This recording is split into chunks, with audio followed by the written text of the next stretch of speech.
दर्शकों नमस्कार, मैं हूं संजय पवार और आप देख रहे हैं ऐसे न्यूज। दर्शकों, अभी हम राजस्थान के सतलोक आश्रम के अंदर मौजूद हैं।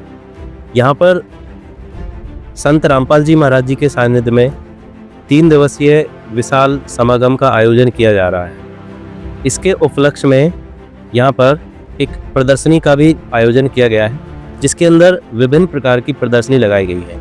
यहाँ आप देख सकते हैं स्टार्टिंग में ही यहाँ एक अरहट को दर्शाया गया है, जिसके अंदर ये दर्शाया गया है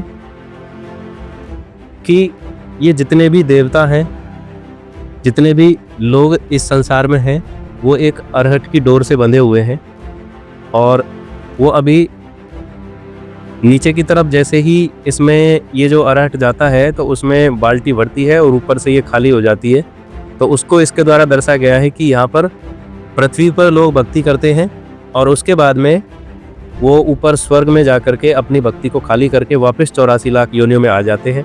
और इस अरहट डोर के अंदर सभी देवी देवता भी बंधे हुए हैं। वो सभी अपने पुण्यों को समाप्त करके वापस 84 लाख योनियों में आते हैं। इसको एक वाणी के द्वारा भी यहाँ पर दर्शाया गया है, यो अरहट का कुआ लोई, या गल बंध्या है सब कोई, कीड़ी कुंजर और अवतारा, अरहट डोर बंधे कई बारा। तो सबसे फर्स्ट में ये अरहट को दर्शाया गया है। इधर आप देख सकते हैं इसके बारे में यहाँ पर वर्णन किया गया है। जन्म मरण की चक्र से निकालने वाले संत रामपाल जी महाराज ही हैं कि इस अरहट से सभी बंधे हुए हैं। और अगर हमें कोई जन्म मरण से छुड़ा सकता है तो केवल संत रामपाल जी महाराज ही हैं, जो इस अरहट से, इस जन्म मरण के चक्र से हमें छुड़ा सकते हैं।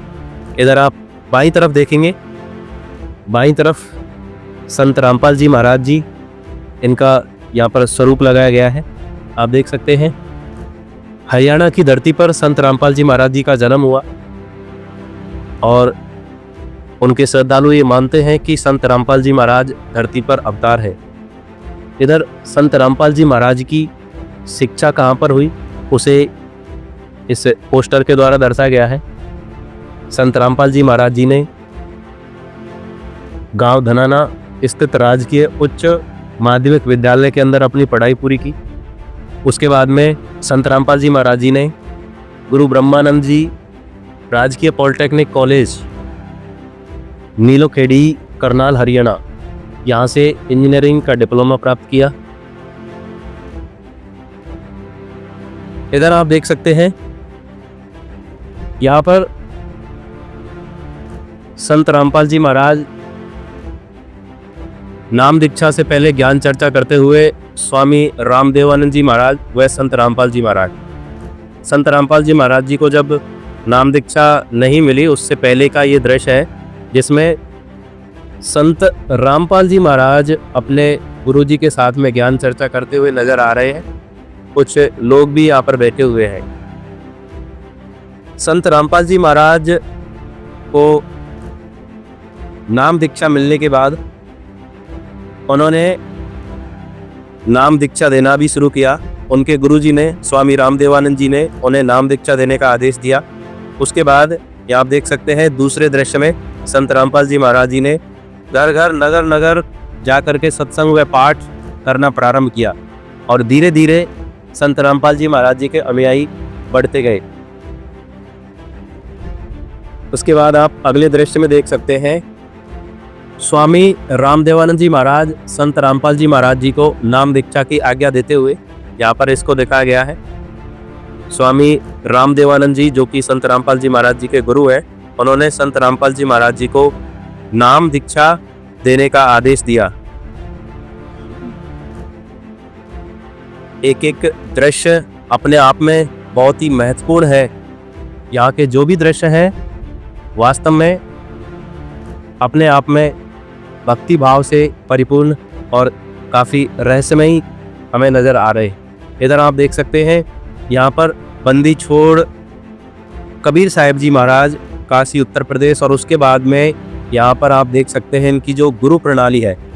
कैमरामैन से कहूँगा एक बार पूरा आगे तक जूम करके दिखाएं। यहाँ आप देख सकते हैं ये बंदी छोड़ गरीबदास जी महाराज, कबीर साहब ने उनको मंत्र दिया, उनको नामोपदेश दिया। उसके बाद उनके शिष्य हुए संत शीतल दास जी महाराज, उसके बाद संत ध्यानदास जी महाराज, उसके बाद में संत रामदास जी महाराज, इसके बाद आप देख सकते हैं नीचे की तरफ संत ब्रह्मानंद जी महाराज, संत जोगतानंद जी महाराज, संत गंगेश्वरानंद जी महाराज, संत चिदानंद जी महाराज और संत रामदेवानंद जी महाराज, और उसके बाद में बंदी छोड़ सतगुरु रामपाल जी महाराज उनके शिष्य हुए और उन्हें इस तरीके से नाम दीक्षा देने का आदेश प्राप्त हुआ।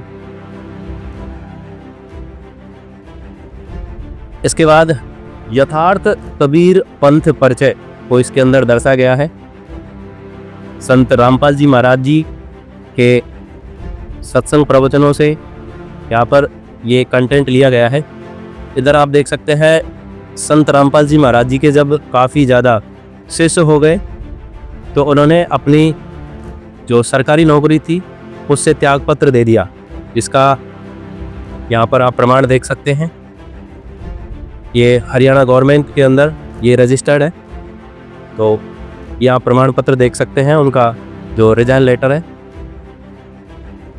इधर आप देखेंगे ये बहुत ही अद्भुत दृश्य यहाँ पर आप देख सकते हैं।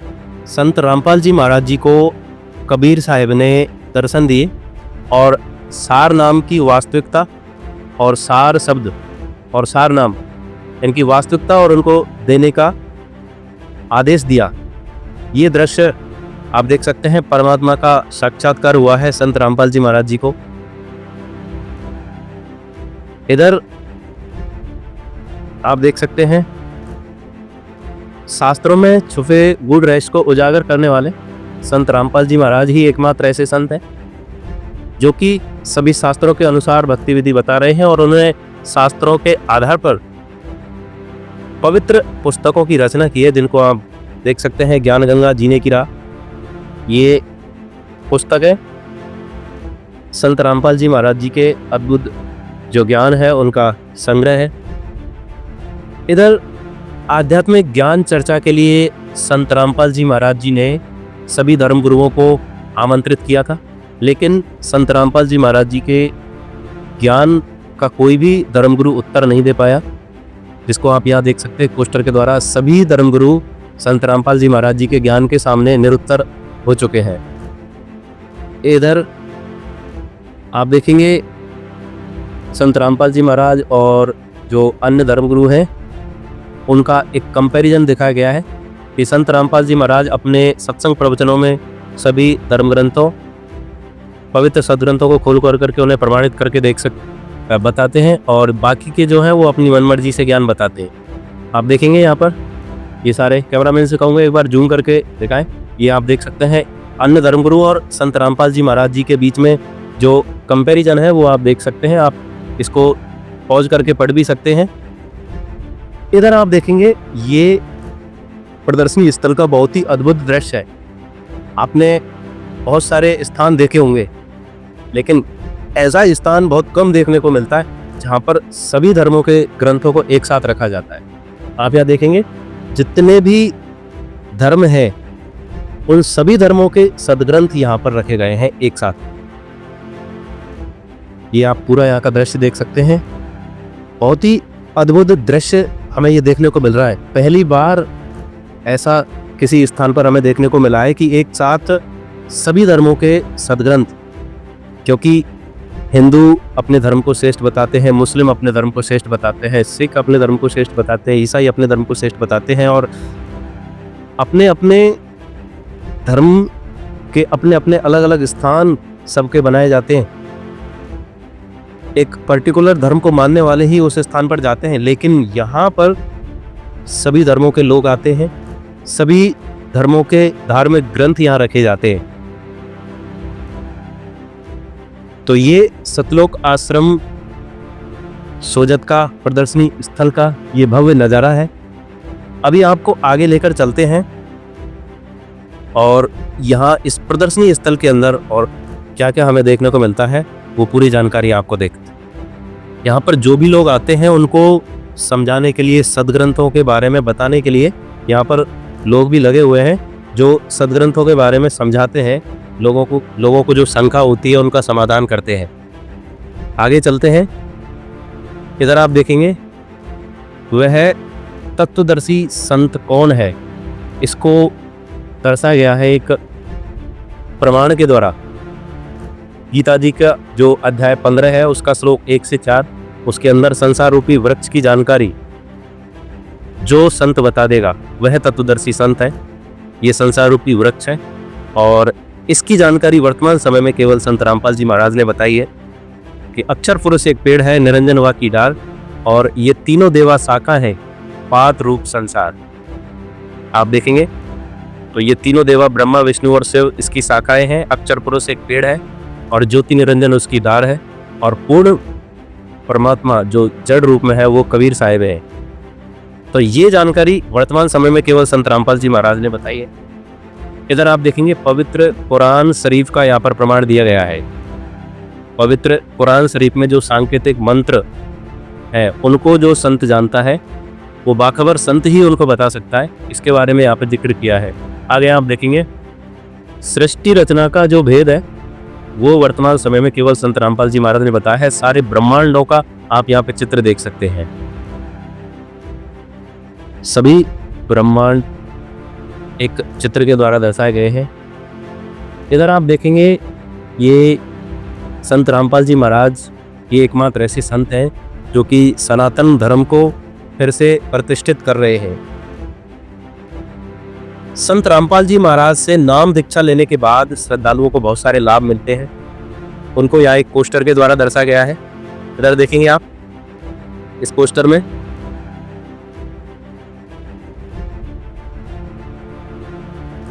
इधर एक मंदिर और एक मस्जिद को दर्शाया गया है। दरअसल जब कबीर साहिब अंतिम समय में गए थे तो उनका शरीर नहीं मिला था। मगर के अंदर ये धारणा थी कि जो मगर के अंदर शरीर छोड़ेगा वो गधा बनता है, लेकिन कबीर साहब ने कहा था कि मैं मगर के अंदर शरीर छोड़ूंगा और अब देखना मैं कहाँ पर जाता हूँ। तो वो अपने सह शरीर अपने लोक को गए थे, तो उसकी यादगार में वहाँ पर मंदिर और मस्जिद बनाया गया है। क्योंकि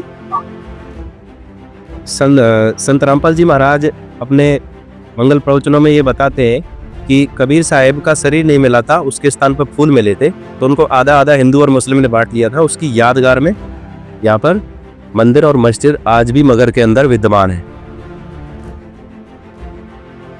तो आप देख सकते हैं ये इधर संत रामपाल जी महाराज जी के बारे में जो भविष्यवाणियाँ बोली गई हैं, अमर ग्रंथ साहिब ही आप देख सकते हैं।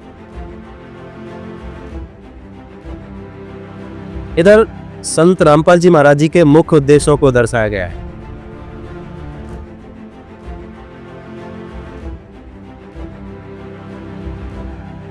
ये संत रामपाल जी महाराज स्वयं स्वीकार करते हैं कि मैं अपने शिष्य को सर्व सुख और पूर्ण मोक्ष देने का वचन देता हूं यदि आप आजीवन मर्यादा में रहकर भक्ति करते हो। तो संत रामपाल जी महाराज ये खुद दावे के साथ कहते हैं।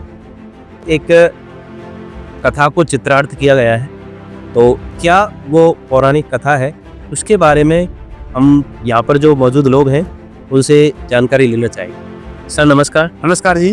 क्या नाम है आप? साधुदास। सर हम यहाँ पे देख पा रहे हैं कि काफ़ी सारे चित्र बने हुए हैं और इस चित्र के द्वारा जो दर्शाना चाह रहे हैं उसके बारे में आप हमारे दर्शकों को एक बार विस्तार से समझा सकते हैं? जी सर, ये है देखो, कबीर साहिब जिंदा महात्मा के रूप में आए थे 600 वर्ष पहले। दलित धर्मदास जी को मिले थे यमुना की तीर पे, जिन पे धर्मदास जी गीता जी का पाठ करते हुए ये एक सालाराम की पूजा करते हुए धर्मदास जी कथा सुना रहे हैं। जिंदा महात्मा के रूप में कबीर भगवान बैठे हुए हैं, उनके बारे में ये पूरा चित्र दिया हुआ है। तो उनके बारे में ही ये चित्र बना रखे हैं।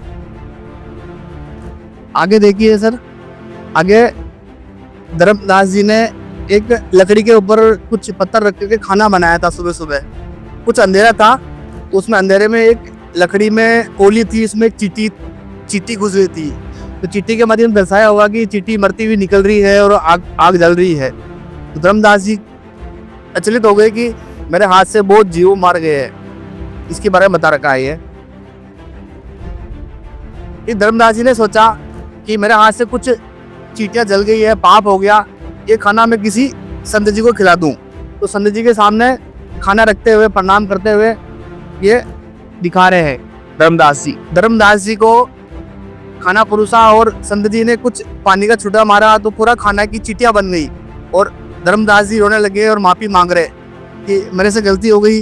तो आप तो कल कह रहे थे कि कथा के माध्यम से कि मैं जीवन पाप नहीं करता हूँ, आज ऐसे कैसे पाप कर रहे हो आप, इसके बारे में दर्शा रखा है। उसके आगे धर्मदास जी के सामने से कभी परमात्मा अंतर ध्यान हो गए और धर्मदास जी रोते हुए घर पे आए। आमनी देवी को बोला कि मेरे से बहुत बड़ी गलती हो गई, परमात्मा मिले मुझे, कबीर परमात्मा, और मुझसे रूठ कर अंतर ध्यान हो गए। इसके बारे में दर्शा रखा है। 3 दिन तक बहुत पड़े रहे घर पे। फिर आमनी देवी ने कहा कि देखो आप रोगे, बार बार रोने से परमात्मा नहीं मिलेगा आपको। उन्होंने क्या कहा, तो परमात्मा कैसे मिलेंगे, तो धर्मदास जी ने कहा कि वो भंडारे के माध्यम से कहा कि मैं भंडारे में आता रहता हूँ, तो भक्तों को भंडारा खिला रहे हैं। धर्मदास जी को परमात्मा पेड़ के नीचे दर्शन देते हुए मिले और उनको कह रहे कि बेटा तो सब संतों को अपने अपने घर भेज दे और मैं तुम्हें उपदेश देता हूँ। ये चित्रार्थ है धर्मदास जी को और उनकी घरवाली आमिनी देवी को उपदेश देते हुए उनके घर पे। धर्मदास जी ने जिद की भगवान सतलोक मैंने कभी देखा नहीं है, मुझे सतलोक का दर्शन कराओ। उनका चित्र है, धर्मदास जी को सतलोक लेके गए, सतलोक का नजारा दिखा रहे हैं। कबीर भगवान बैठे हुए हैं और जिंदा महात्मा के रूप में कबीर भगवान पृथ्वी से गए तो उनके ऊपर चौर करते हुए ये दर्शा रहे हैं कि देखो धर्मदास ये परमात्मा है, सह शरीर है, मनुष्य दृश्य है, सतलोक में किसी बात की कोई कमी नहीं है और परमात्मा सिंहासन पे बैठे हुए हैं। धर्मदास जी दर्शन करते हुए ये सतलोक का फोटो है। जो पृथ्वीलोक से जिंदा महात्मा के रूप में गए थे धर्मदास जी के पास, वो वही रूप सतलोक में सिंहासन में बैठे हुए हैं और चौर अपना आप ढूंढ रहा है और धर्मदास जी उनका अच्छे में पड़ गए कि ये जिंदा मतलब रूप में परमात्मा ही है। फिर ये चितार्थ है धर्मदास जी को कहा कि मैं काशी में जुलाहा रूप में दानक का काम करता हूँ, कपड़ा बुनने का, वहाँ आके दर्शन कर लेना। ये चितार्थ उनके काशी के अंदर का लिया हुआ है। ठीक है सर, यहाँ पर एक ब्रह्मांडों का चित्र बना हुआ है। इस ब्रह्मांड के चित्र के बारे में यहाँ पर जो मौजूद गाइड है उनसे हम जानकारी लेना चाहिए। सर नमस्कार। जी नमस्कार सर, क्या आप हमारे दर्शकों को ये जो चित्र बने हुए हैं इनके बारे में समझा सकते हैं? आज ये जो स्वयं परमेश्वर ने संत रामपाल जी महाराज के रूप में आकर इस पृथ्वी पर आज हमें शास्त्रों के अनुसार जो ज्ञान बताया, उसमें ये संतों की वाणी में वेदों के बारे में सभी में ये लिखा पाया कि जो परम अक्षर पूर्ण ब्रह्म है, उन्होंने इस ज्योति निरंजन काल ब्रह्म को ये 21 ब्रह्मांड दे दिए थे। जब इन्होंने तप किए 70 युग और 64 युग जब तप किया, इनको 21 ब्रह्मांड ये दे दिए। इन 21 ब्रह्मांडों को इसने क्या किया, अपने 5-5 के ब्रह्मांडों के रूप में स्वयं कवर कर लिया और स्वयं जाकर ऊपर एक निज लोक, काल के निज लोक में ऊपर बैठ गया। तो यहाँ पर इन्होंने एक तपशिला बना रखी है और वहाँ पर ये क्या करता है, 1 लाख मनुष्य को खाता है, यहाँ पर भूनकर खाता है। जो तपशिला बना रखी है वहाँ पर खाता है जितनी। तो इसमें से जो एक ब्रह्मांड है, ये आप देख सकते हैं, एक ब्रह्मांड का लघु चित्र देख सकते हैं। और इस एक ब्रह्मांड में 14 लोक है, जिसमें से ये तीन ही लोक के अधिपति हैं, जैसे ब्रह्मा जी, विष्णु जी और शिव जी। ये 3 लोकों के ही राजा है, चाहे भगवान मानो, चाहे राजा मानो, अधिपति मानो, इनको 3 लोक का बना रखा है। तो ये 21 ब्रह्मांड यहाँ रहेंगे और ये एक ब्रह्मांड यहाँ है, एक ब्रह्मांड यहाँ है। और जो ये ज्योति निरंजन है, यहाँ माँ विष्णु का लोक, माँ ब्रह्म का लोक और माँ शिव का लोक इन्होंने अलग वहाँ पर बना रखा। तो वहाँ से क्या करता है, ये स्वयं माँ ब्रह्मा का रूप बना के और दुर्गा का सावित्री का रूप बनाकर अपने पति पत्नी के रूप में रहकर और ब्रह्मा की उत्पत्ति कर देते हैं। फिर क्या करता है, ये माँ शिव के लोक में शिव का शंकर का रूप बनाकर स्वयं और दुर्गा को पार्वती का रूप बनाकर और शंकर की उत्पत्ति कर देता है। और फिर बाद में क्या है कि माँ विष्णु के लोक में स्वयं विष्णु का रूप बनाकर और दुर्गा को लक्ष्मी का रूप बनाकर और विष्णु की उत्पत्ति कर देता है। अब इनको पता नहीं है और ये स्वयं इस रूप में यहाँ पर बैठा है और ये खुद आज तक इनको नहीं पता कि हमको पैदा करने वाला कौन है। तो इनकी जानकारी अब जब आप संत रामपाल जी महाराज द्वारा लिखित पुस्तक में सृष्टि की रचना पढ़ोगे तो आपको पूरी जानकारी इसमें मिलेगी। अब जैसे ये 14 लोक हैं, एक ब्रह्मांड का चित्र दर्शाया गया जिसमें 14 लोकों में से 3 ही लोक पे ये भगवान हैं। अब आज तक हमको सभी धर्मगुरुओं ने इनको ही पूर्ण भगवान बता दिया, अजर अमर बता दिया और इनका जन्म और मृत्यु है। जैसे आप पुस्तक में पढ़ोगे ज्ञान गंगा जीने की राह में पुस्तक सृष्टि की रचना पढ़ोगे आपको पता चलेगा जैसे कि परमेश्वर कबीर साहब जी के असंख्य प्रमाणों का जो लघु चित्र आप बताया। अब इसमें देखो असंख्य प्रमाण है। जैसे गीता जी में 3 ब्रह्म की जानकारी दी है 15 के 16 और 17 में, क्षर पुरुष, अक्षर पुरुष और 17 है परम अक्षर पुरुष। तो ये तो क्षर पुरुष आ गया। आपने वहां पर पीछे देखा एक जो उल्टा लटका हुआ पीपल के वृक्ष की तरह से सृष्टि की रचना संसार की जो परमेश्वर जी ने की है, तो उसमें कबीर साहब ने कहा कि अक्षर पुरुष एक पेड़ है और क्षर पुरुष को वहां की डार और तीनों देवा शाखा है और पात रूप संसार। तो ये असंख्य ब्रह्मांड का जो चित्र देख रहे हैं, इसलिए ये तो क्षर पुरुष का आ गया 21 ब्रह्मांड आगे।